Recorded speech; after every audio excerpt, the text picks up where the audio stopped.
پاکستان مسلم league نون کے ملک میں record ترقیاتی کام کرائے اور ملک کی تعمیر و ترقی کے لیے اہم کردار ادا کیا ہے۔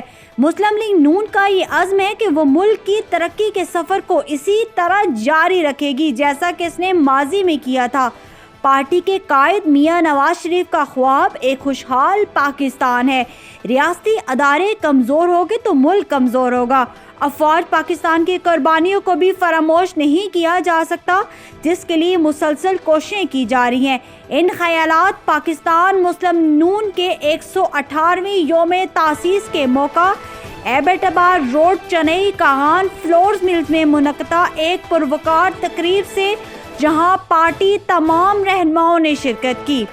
خطاب کرتے ہوئے سابق وفاقی وزیر M&A سردار محمد یوسف، سابق M&A سجاد اعوان، سید جنید علی قاسم جو کہ سابق امیدوار PK 36 و ناظم اعلیٰ بالاکوٹ MP ہیں، سید ریاض شاہ حاجی سالین of Karachi, Sheikh Muhammad Shafi chairman تحصیل میر مانسیرہ، سردار سعد غلام سابق ناظم اعلیٰ مانسیرہ، نیاز احمد عرف نیازی اور حاجی شاہد خان دیگر عہدیداران نے کیا۔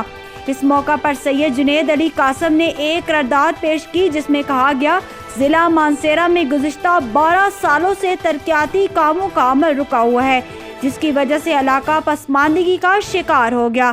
قرارداد میں مطالبہ کیا گیا کہ ضلع مانسیرہ کی ترقی کے لیے سردار محمد یوسف کو ایک اہم وزارت دی جائے تاکہ وہ اس علاقے میں ترقیاتی منصوبوں کو آگے بڑھا سکیں۔ اس کے علاوہ صوبائی حکومت سے درخواست کی گئی کہ ضلع مانسیرہ کی ترقیاتی منصوبوں کے لیے مناسب فنڈز فراہم کیے جائیں۔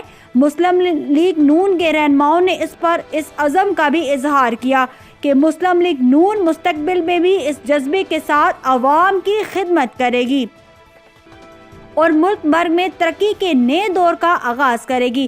مقررین کا کہنا تھا کہ مسلم لیگ نون نے ہزارہ میں ترقیاتی کام کرائے۔ یہ کام پارٹی کے کریڈٹ کے لیے بلکہ عوام کے لیے کام کیے گئے۔ ریاستی ادارے کمزور ہوں گے تو ملک کمزور ہوگا۔ انہوں نے کہا کہ افواج پاکستان کے ساتھ ہزارہ عوام شانہ بشانہ کھڑی ہے۔ مقررین کا مزید کہنا تھا کہ ہزارہ نہیں بلکہ پورے خیبر پختونخوا میں نواز شریف نے کام کرائے۔ ان کے اقتدار میں ملک کی ترقی کی طرف گامزن تھا۔ سابق حکومت نے ماں سوائے دھرنا کے کچھ نہیں کیا، ملک میں ترقی کو رکھ دیا گیا، سی پیک پروجیکٹ کو روک دیا۔ مسلم لیگ نون نے پہلے بھی ملک و قوم کی خدمت کی اور آئندہ بھی کرے گی۔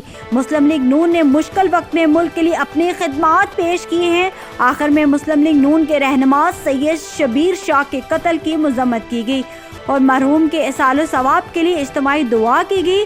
تقریب کے آخر میں مسلم لیگ نون کی 118ویں یوم تاسیس کا کیک بھی کاٹا گیا۔